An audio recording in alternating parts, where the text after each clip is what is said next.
Yeah, quickly, we'll introduce ourselves, and then, I'll try to ask you questions like, how did you start this? What was going through your mind at the time, and how did it evolve over the years? And how do like the recovery people will reach out to you, and how does it work? And Mhm. maybe if you're okay with that, some like how do you get paid? Is it by the county or like and whatnot? And how do you market? Like how do you try to reach out to more people so that we can help the community? The host of Diary of the Small Business. My name is Sri. I'm a software engineer by profession, by on a W2 job, and I want to help small businesses get more coverage. So that is why I started this. Right. I'm Latonia Rich. I'm the executive director of Tree of Hope Association. We're the Recovery Community Center for Montgomery County. Thank you, thank you. Mhm. I know you've been doing this for so long, helping the community. So can you start telling about like how did it start and what were you doing before this? Yeah, most definitely. I'm a person in long-term recovery. So I've been in recovery since December 15th of 2000. Oh And wow. so I've been in service, helping other people. I come from a family of service. So it was just a natural to do to help other people when I got myself in recovery. And the peer movement came. I was working at a Mhm. law firm, making a lot of money. And I didn't see myself moving into treatment because there's not a lot of money in treatment. But, the stars lined up where it was a perfect opportunity for me to step away from corporate. I needed a break. And I took this job just really as a therapeutic position to kind of give myself a minute to just breathe. And I fell in love with the work. So I worked as a peer for a few months. Then I went to Suburban Hospital to help them start um, their peer team at the hospital. Nice. So my boss called me back and said, "Well, do you mind coming back and being a supervisor for the team?"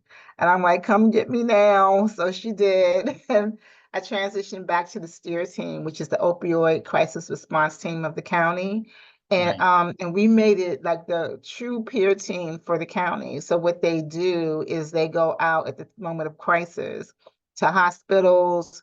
um, they're triggered by EMS, the crisis center, emergency rooms, and they go out 24 hours a day, whether it's 3 p.m., 3 a.m. to the hospitals.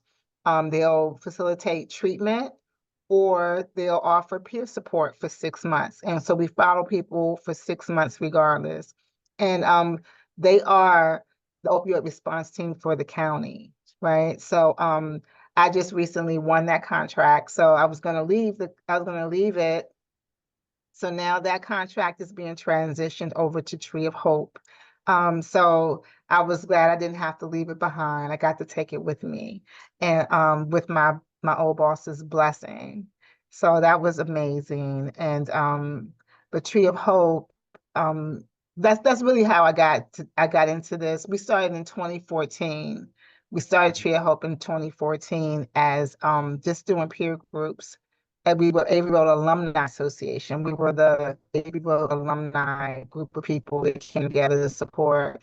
And people were so interested in what we were doing in the community, they decided that they wanted to be a part of it. So we changed our name to Tree of Hope to be more inclusive.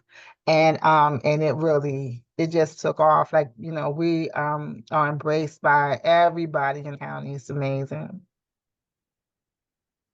That's nice. Yeah, I really like the name. It just so much inclusive to even like think about it. Yeah. Nice.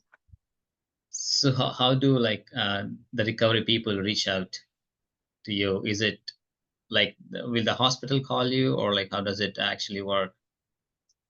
Well, we have different aspects. Mhm. In addition to the steer team, we have a youth team as well. So for that youth team goes out into the schools and they do peer groups. We work with identity to go into the schools, engage students who might be struggling. We also, through my connections with the hospitals, they're triggered by the hospitals too. So we have like a brochure that has a referral code on it, QR code, Oh, and nice. you click on the QR code and you can fill out the referral form, and then our peers will respond. If it's during business hours, they'll respond same day, but if it's not, they will respond the following day to the parent, right?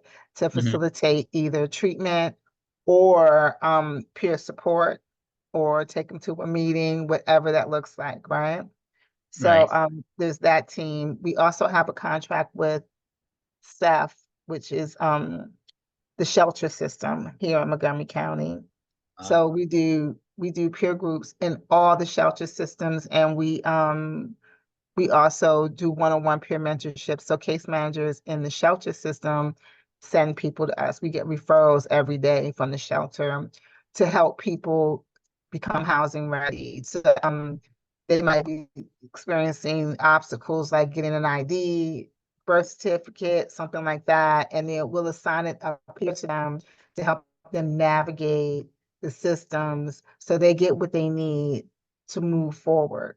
So that's those are mainly the things that we do. But the other side of our organization is we train people to do this work. So we being a CPRS is a state certification, right? Hmm. So I'm a member of the board, the state board. So we train them all the way to certification, providing all the CEUs they need for certification, all the supervision hours they need, and all the work experience. So a lot of people, the reason why we're able to do all the things that we do, because a lot of people volunteer to work for us just to get the volunteer hours or the hours they need for certification. So it kind of works. It works really well. And we sign off on their applications, and they get certified, and they can get big time jobs with the county, with the hospitals, or whatever.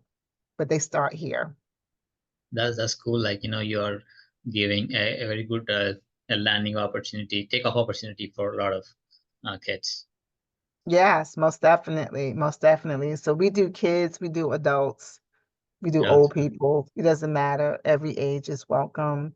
Um, yeah, one of the things about the youth team is Hmm. that we also host a youth night here on Tuesdays where we clear it out of adults, and from 4 to 8, all kids can come. I got Xbox, I got PlayStation, I have puzzles, I got games, I got everything in here that they can use to occupy themselves and also connect with each other, kids that are in recovery, right? The other thing that we do for the kids and for the adults is game night every third Thursday. We have we were going to make it just for youth, but one of the things that I know is that youth go to meetings and they see a bunch of old people and they don't identify in.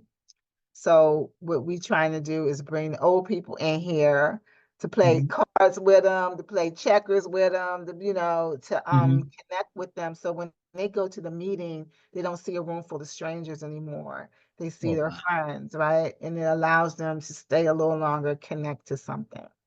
So we do that too for the kids. Other than that, Sundays is an AA meeting here. Wednesdays is a NA meeting.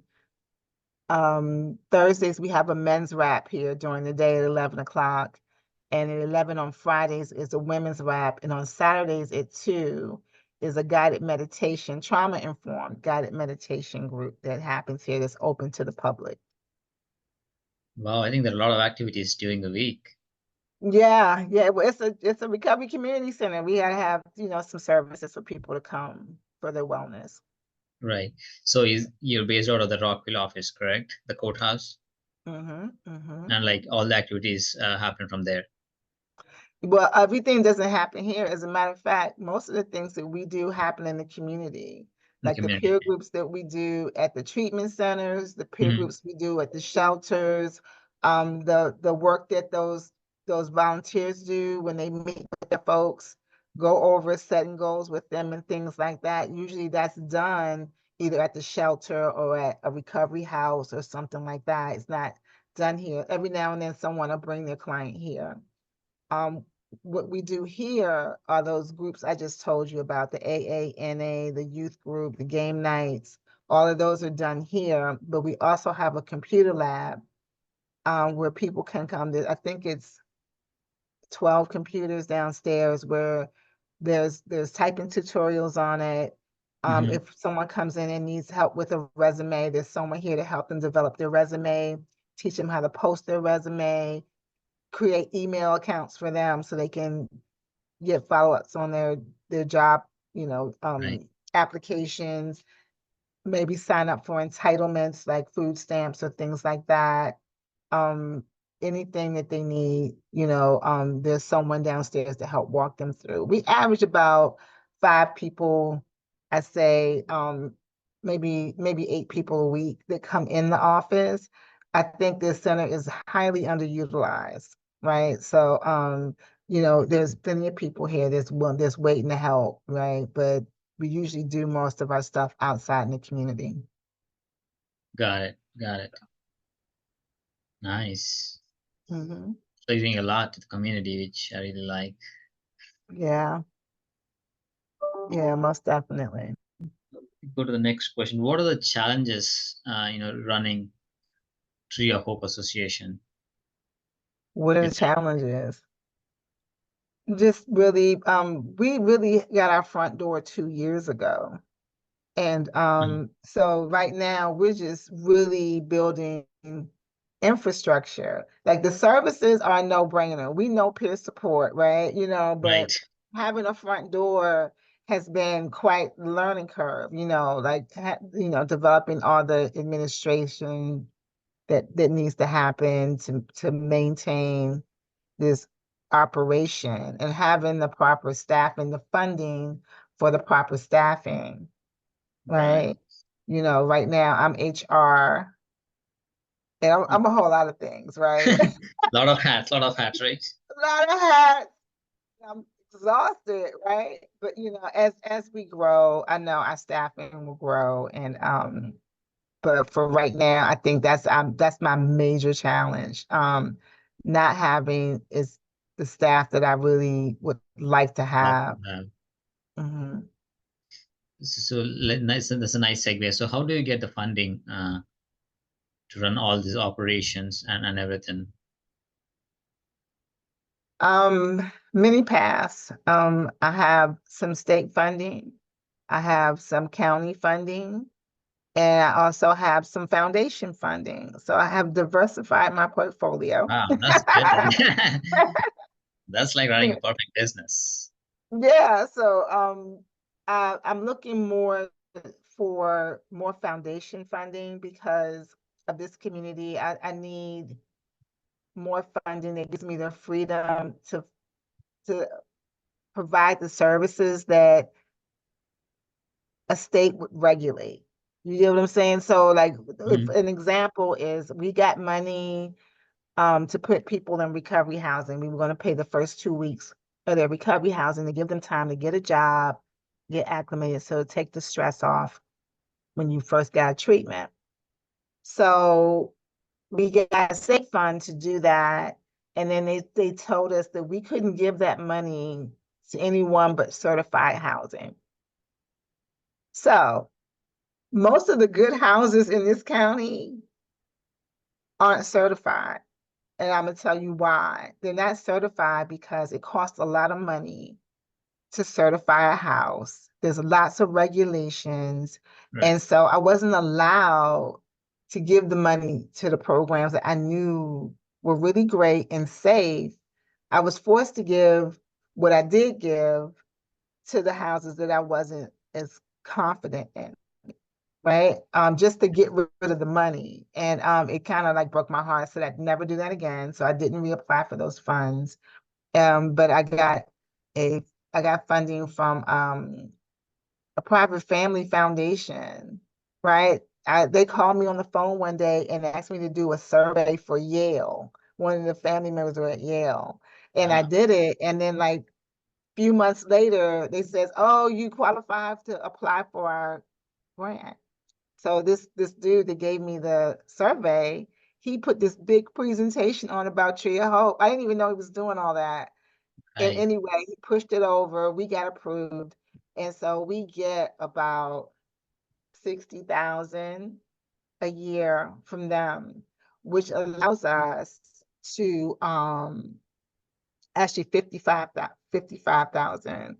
But it allows us to put people in the recovery houses of their choice, right? We give out bus passes to people. They can get as many as they want. When it runs out, just bring the old back and we'll give you another one. We Uber people to treatment. So if we get a treatment bed, we can send you there in an Uber. You don't have to find a ride. We'll send you there ourselves.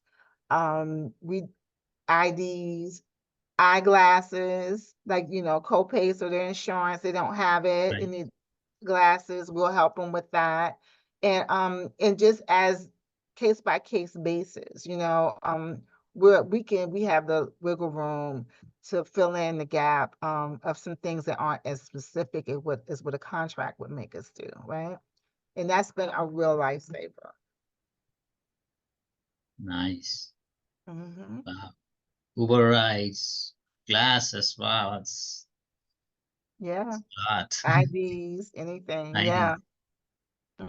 We've actually bought a homeless guy came into our facility, and he was really strictly mental health, and we're substance misuse, but we don't turn anyone away. So as long as he wasn't bothering anybody and he was being polite, we let him come in. And he was coming in, and he had holes in the bottom of his shoes. He said someone had beaten him up. He was beaten up, and had taken his sleeping bag. So what else did we get him? We went and bought him some shoes out of that money. We bought him a heavy coat, and we Mhm. bought him a sleeping bag.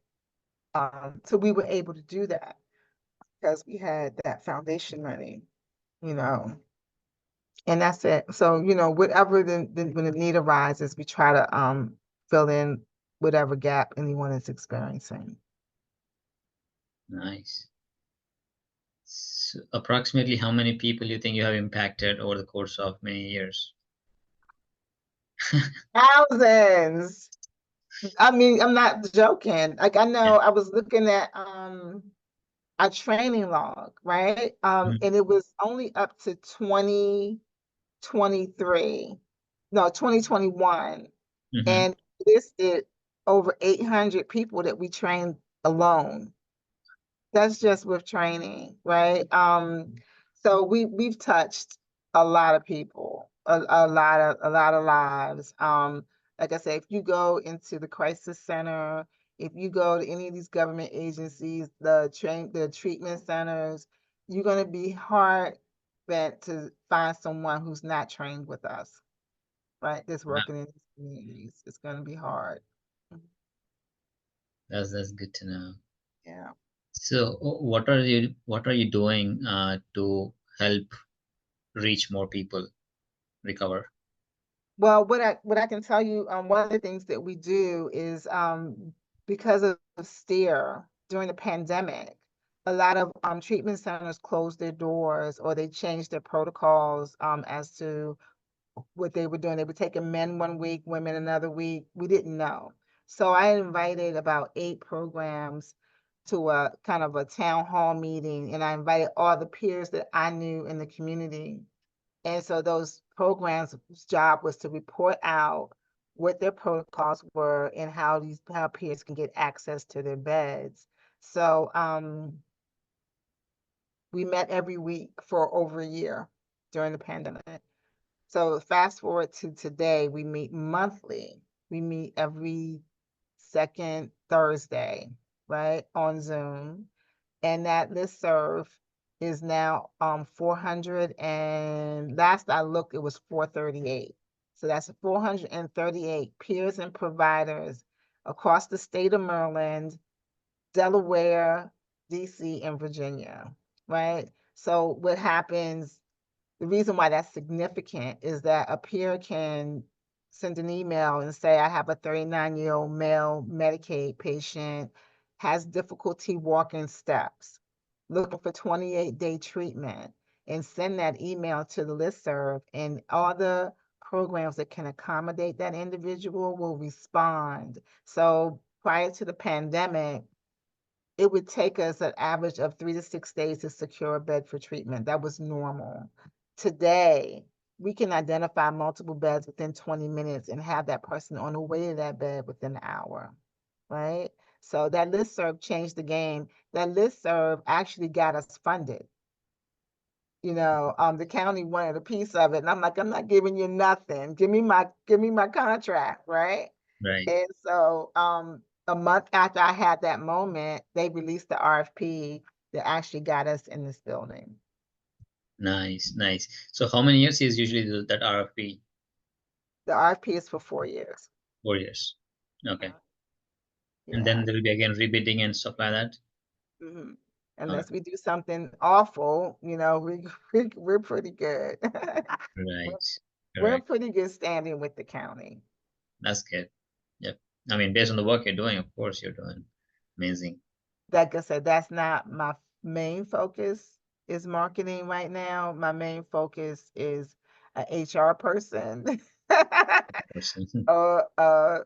Maybe a full-time bookkeeper, but like those things are more important to me now. Later on, because we're still like a small, nonprofit, right? Right. Later on, as we get those things taken care of, marketing would be also another thing that I would be interested in. I would I definitely want to do that. I want to get our followers up. Like right now, I think we're at like 1,400 on Facebook, and I think it's less everywhere else. So I kind of want to get the our followers up on social media so we can offer sponsorship packages. Correct. You know what I mean? So I understand it needs to happen, right?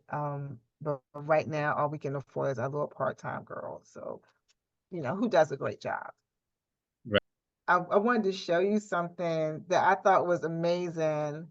Mm-hmm. Hold up, let me find it. Hold up. It was her post from today. Uh-huh. Thought it was pretty awesome.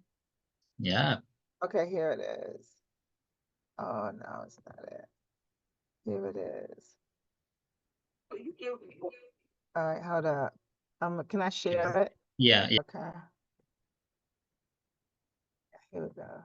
You give people a little bit of hope. That's why it's the tree of hope. Just give them a little bit, and they can see that they can do it too. So yeah, isn't that cool? Yeah, it is. It is. Yeah. What are your high level financials, like how much you spend, like per year basis, approximately? I'd say we spend about, as we grow, it grows, right? So, Mhm.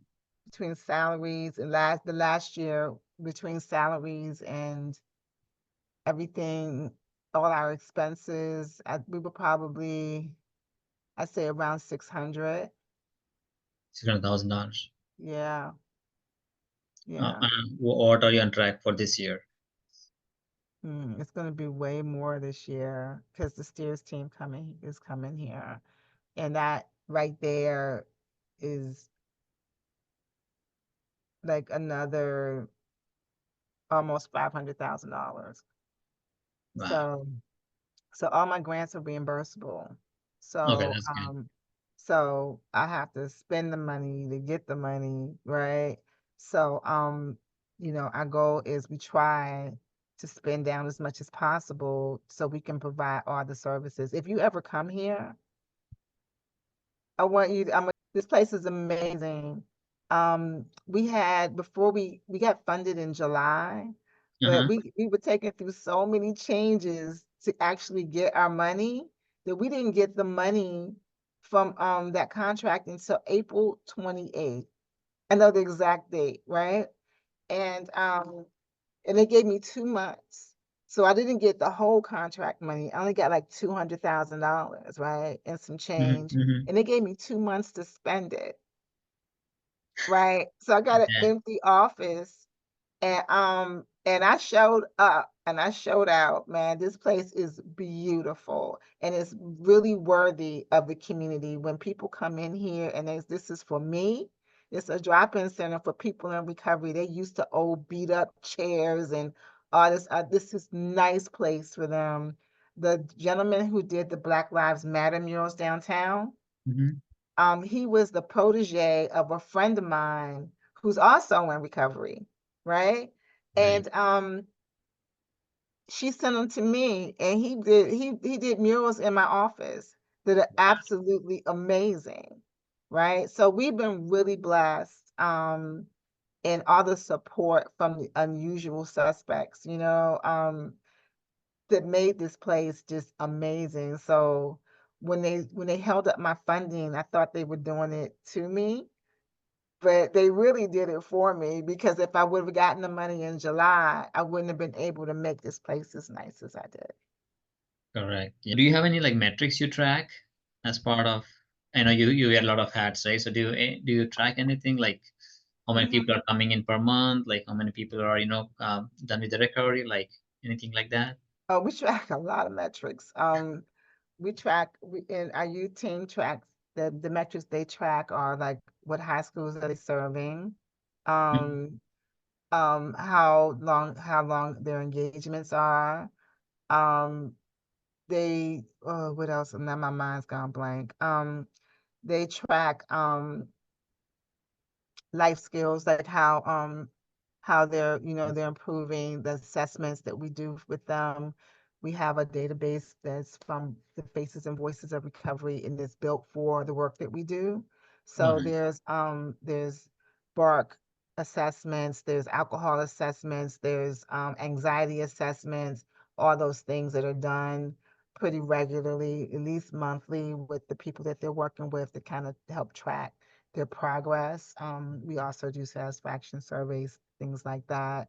Um, for our adults, like our steer team, we track um, we track length of engagement, 30 days, 60 days, 90 days of engagement, whether it's treatment or not.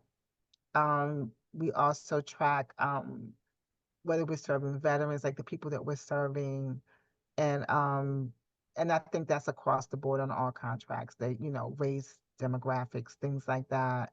The metrics that we answer to is really length of service. How long have we had those people engaged, and how many people are unduplicated, right? Mm-hmm. So are these new people or are these returning people? Because we have a lot of that as well. And we track how many referrals are made for those individuals. So how many, because one of our jobs is not to do everything, but to connect them to the services that they need to be whole. So we track like what referrals have been made for an individual, whether it's housing, employment, it could be wellness, like a therapist or something like that. It could be yeah, it could be a lot of things, right? So those are the kind of things that we track, like how we connect those individuals to the community. Our goal is to leave them whole. So in 6 months, after our 6-month engagements, they don't need us anymore. They might want us, but they don't need us anymore. Right, that's good.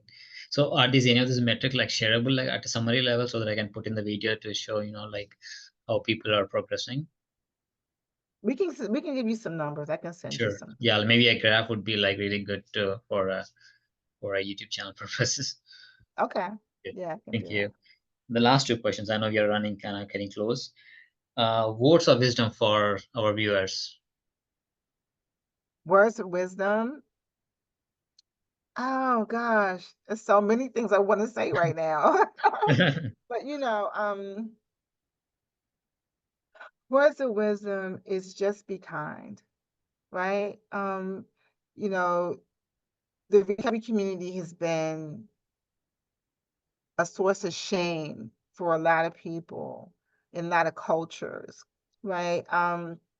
But at this point, it's not anyone who isn't touched either indirectly or directly by a disease of addiction, right?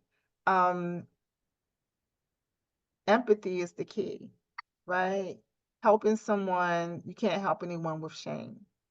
You help people with empathy, right? And understand that substance misuse is a disease. It's not a moral deficiency. Right. Yeah, you well said. Empathy Mm-hmm. is required in this world. Mm-hmm. Last question. How can people reach out to you?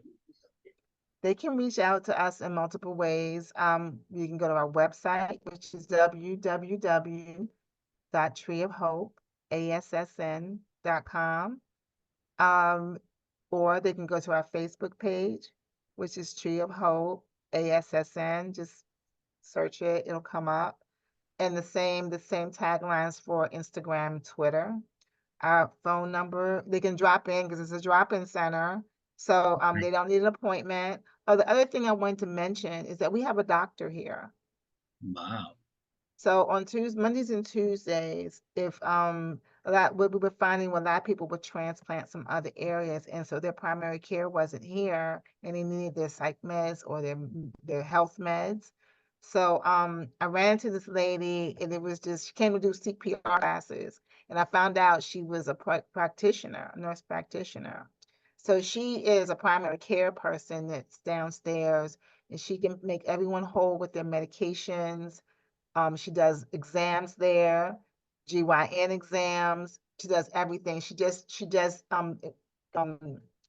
refers out to specialists, right? So she's amazing. She's been a godsend, but she's only here Mondays and Tuesdays, but you can make appointments on our website. So that's a really important factor to add in. So what was that? Well, I forgot what I was asking the Yeah, question. how can people reach out to you? So I think you already. Oh, so drop-in center. So we are a drop-in center, so you don't need an appointment. You can come to 30 Courthouse Square, Suite G1, Rockville, Maryland, 20850. You can call our office at 240-390-6405. So, and you can email us. Our general inbox is admin, ADMIN, at treeofhopeassn.com. Great. Thank you so much, Latonia, for giving us time and in sharing your history and the Tree of Hope Association history. Thank you so much. Thank you. Thank you. It was an honor.